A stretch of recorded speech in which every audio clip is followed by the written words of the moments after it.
Hi guys, welcome back with me again in this channel. So in today's video I'm going to show you the exact steps to find and catch the big king jelly in Fish It Roblox.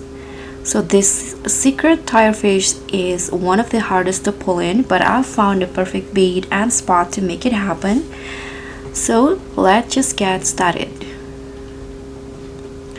So actually the spot that I got the king jelly is not usual because I use the fishing radar in here,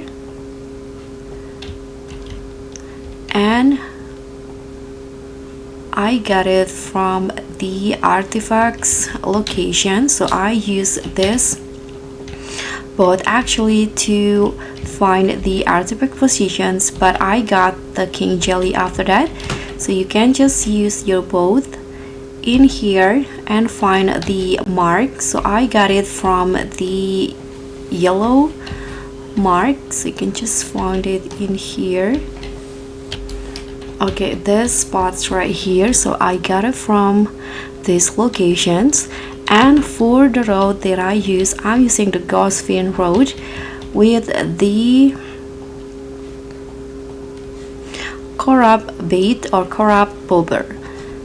So hope you found your king jelly from here. You can just follow the locations that I mentioned before. And that's pretty much all. Thank you so much for watching. Don't forget to like, comment and subscribe. Also click on the thanks. I'll see you in the next one.